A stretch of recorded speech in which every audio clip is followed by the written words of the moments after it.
Eh, Imaginemos por un momento el sistema de casa inteligente más sofisticado que pueda existir en el planeta. Ajá, con sensores de movimiento y todo. Exacto, sensores térmicos súper sensibles en cada habitación, cámaras de alta resolución en las puertas, micrófonos en los pasillos.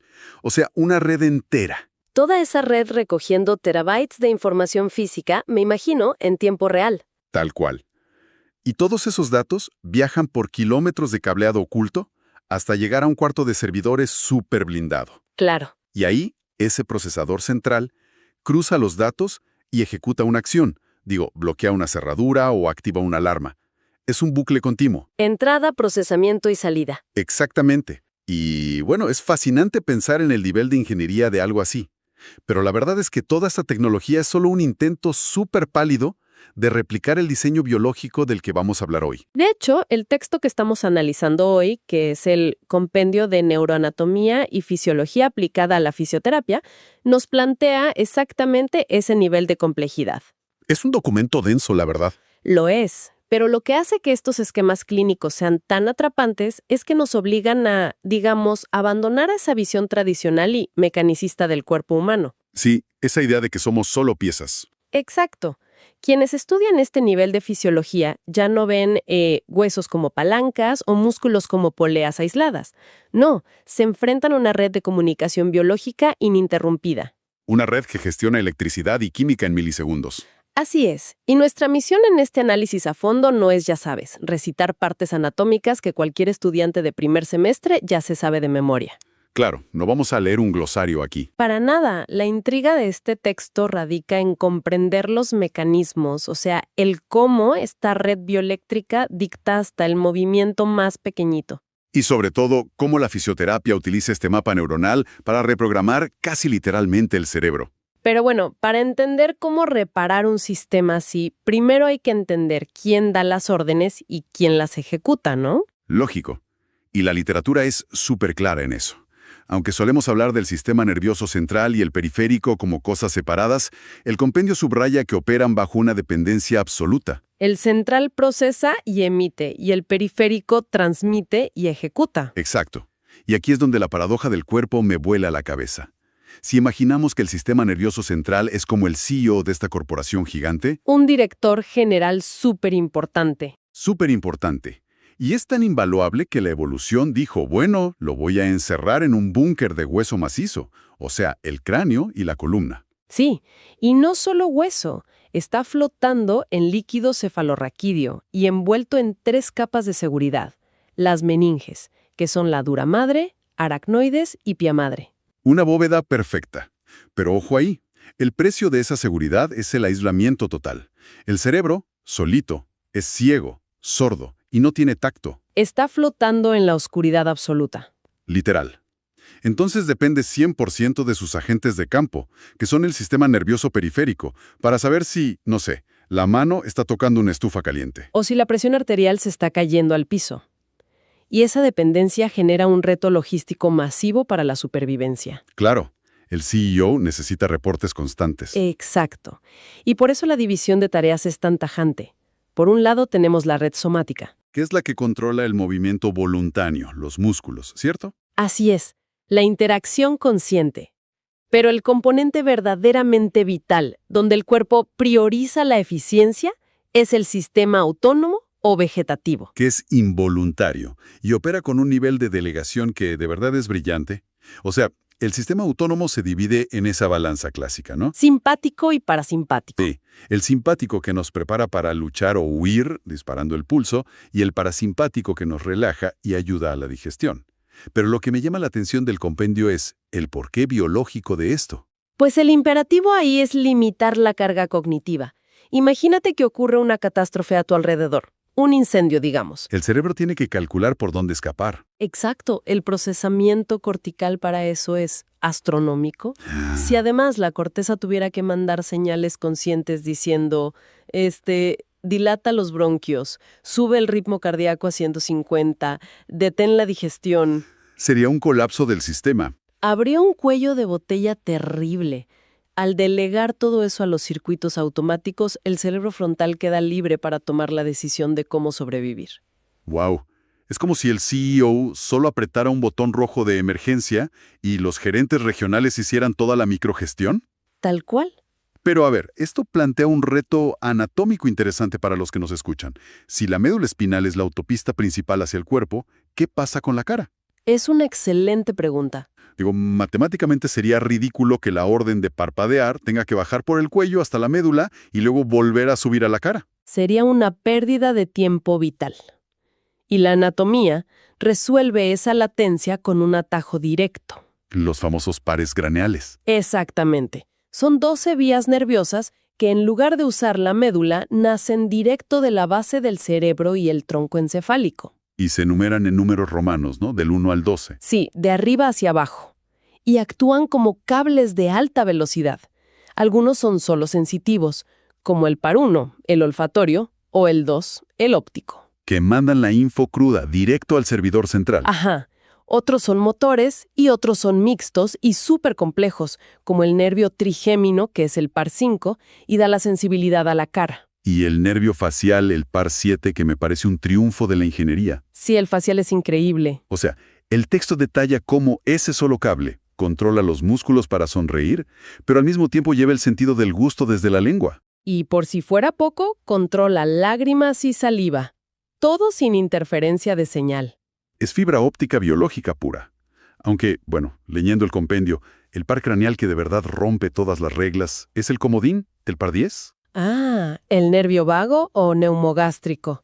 Sí, ese es fascinante. Es que, espera, ¿en serio hay un cable que sale directo del cráneo y viaja hasta el estómago y el corazón sin tocar la médula? Así es, y por eso se llama vago, por su ruta como errante o vagabunda por todo el cuerpo. Baja por el cuello, el tórax hasta el abdomen. Es una locura. Es una maravilla evolutiva.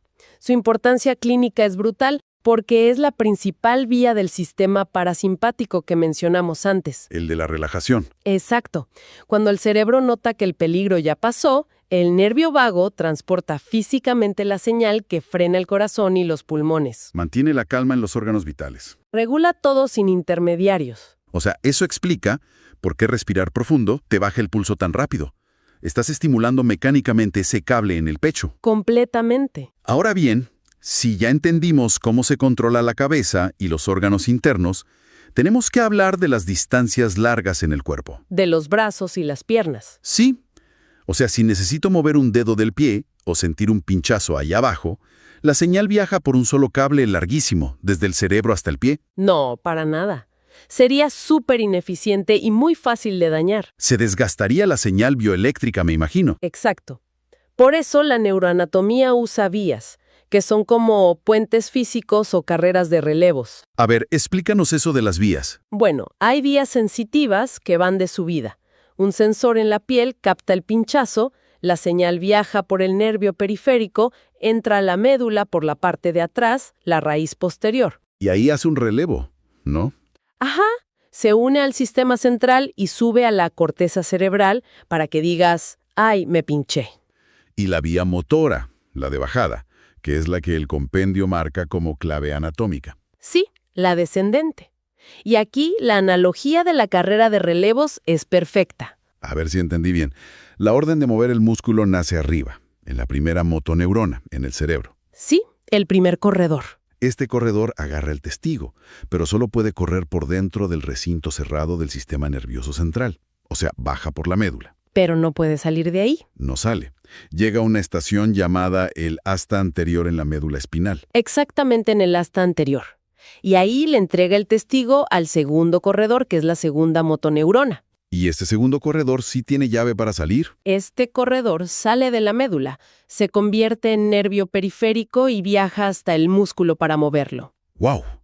Comprender este exacto punto de relevo cambia por completo cómo uno entiende las lesiones en el cuerpo. Es que es la base del diagnóstico neurológico clínico. Porque claro, si el testigo se cae al piso, el músculo falla. Pero los síntomas son radicalmente distintos dependiendo de cuál de los dos corredores se haya tropezado. Así es, y los resultados, si uno lo piensa rápido, son bastante contraintuitivos. Sí, a ver, desempacando el daño neurológico. Empecemos por el que tiene más sentido lógico. Si se lesiona el segundo corredor, el nervio periférico. La segunda motoneurona. Exacto, se cortó el cable final. Pues el músculo se queda sin electricidad y se vuelve blando, flácido. A eso le llamamos hipotonía o flacidez. Y los reflejos desaparecen, hay arreflexia. Y el compendio dice que el músculo se atrofia súper rápido.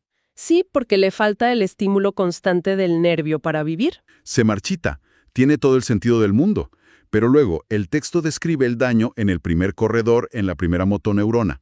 Una lesión central en el cerebro o la médula alta. O sea, si se funde el servidor central, yo esperaría que todo el cuerpo se apagara y quedara flácido también. Sería la lógica matemática. Pero no, el músculo se pone rígido, duro, hay espasticidad. E hipertonía, sí. Los reflejos no se apagan, se vuelven exagerados. El compendio menciona la hiperreflexia y el signo de Babinski. Y la atrofia es leve, solo porque no lo usas. No por desconexión nerviosa vital. Mi gran pregunta al leer esto fue, a ver, ¿por qué un daño en el cerebro central produce músculos tensos y disparados en lugar de flácidos? Es un excelente momento de revelación clínica. Y la respuesta está en entender el verdadero trabajo de esa primera motoneurona. No es solo el botón de encendido. No. De hecho, uno de sus roles principales es ser un regulador, un freno constante. Ah, o sea que manda señales inhibitorias. Exactamente. La segunda motoneurona, la que está abajo conectada al músculo, tiene sus propios reflejos de supervivencia y tiende a dispararse por cualquier cosita. O sea, su estado natural es estar hiperactiva. Sí, la médula por sí sola es reactiva. Entonces, el jefe, el cerebro, le manda señales todo el tiempo diciéndole, tranquilo, no reacciones a todo, relájate. ¿Le pone filtro? Le pone freno. Si el jefe se muere por un infarto cerebral, por ejemplo, la segunda motoneurona sigue viva y conectada al músculo. Pero se quedó sin el jefe que la regañe y la calme. Exacto. Entonces se vuelve loca. Cualquier roce en la piel dispara el reflejo y el músculo se contrae a lo bestia. Y por eso hay espasticidad y rigidez. Porque no hay inhibición central. El trabajador local está descontrolado. Me quedó clarísimo, híjole. Es fascinante. Daño periférico, apaga el músculo. Daño central, deja el músculo encendido al máximo porque destruye el freno. Es un resumen perfecto. Y toda esta neuroanatomía súper compleja nos lleva a la parte más práctica del compendio. ¿Cómo hackeamos este sistema cuando falla? Que es el verdadero trabajo de la fisioterapia. Claro, porque mucha gente piensa que ir a fisioterapia es, bueno, me van a dar masajes o me van a poner a hacer pesitas. Y no tienen nada que ver con tratar el músculo aislado, sobre todo en problemas neurológicos. O sea, si el músculo está espástico porque el código de la médula está corrupto, tratar el músculo es perder el tiempo. Totalmente. El terapeuta lo que hace es neuromodulación. Que es literalmente como ser un programador de computadoras que está depurando un software dañado. Me encanta esa analogía. El teclado de ese programador es la piel, los tendones y las articulaciones del paciente. O sea, introducen comandos nuevos a través del sistema periférico. Exactamente. Se aplican estímulos sensitivos limpios como estiramientos específicos, fricción, cambios de temperatura. Y esas señales entran por las vías sensitivas, viajan al cerebro y dicen, oye, organiza este caos. Y el cerebro, gracias a la neuroplasticidad, empieza a reorganizar sus mapas motores, modifica la orden de salida para lograr un movimiento coordinado. Y hablando de neuroplasticidad, la sección de fisioterapia pediátrica del compendio es súper reveladora. Es un mundo completamente distinto. Porque en los niños no estás reparando una red ya armada. Estás lidiando con cables que ni siquiera tienen el plástico aislante todavía. ¿Te refieres a la mielinización? Exacto. El cerebro de un bebé se está terminando de construir físicamente. Y por eso los evalúan diferente. Se evalúan los reflejos primitivos. Esto indica la madurez del sistema nervioso central. Como el reflejo de Moro, que es cuando el bebé abre los brazos asustado. O el reflejo de marcha automática. Son programas básicos de supervivencia que vienen de fábrica en el tronco encefálico. O el reflejo tónico asimétrico cervical, ese donde parecen esgrimistas al girar la cabecita. Exactamente. Pero la clave aquí es que, conforme el cerebro madura y la corteza toma el control, estos reflejos deben desaparecer. O integrarse, como dice el texto. Si un niño de cierta edad sigue con esos reflejos, es una señal de alerta roja, ¿no? Sí, su persistencia revela que hay una lesión. Significa que la primera motoneurona no está logrando frenar esos sistemas primitivos. Se vuelven un código de error constante que no deja que el niño aprenda a gatear o a caminar. Pero el lado esperanzador es la ventana de neuroplasticidad única que hay en la infancia. Es enorme. O sea, en casos de parálisis cerebral o una lesión de plexo braquial en el parto, intervenir rápido lo cambia todo. Porque moldeas el cerebro antes de que las vías patológicas se queden fijas. Exacto. Le enseñas al cerebro a crear vías alternativas sanas. Regulas ese tono muscular antes de que la rigidez le deforme los huesitos al niño. Es biología en tiempo real. Es salvar el hardware alterando el software a tiempo. Y bueno, la verdad es que el texto logra algo increíble. Transforma la anatomía fría en un ecosistema vivo. Sí, nos muestra que el sistema nervioso no es estático para nada.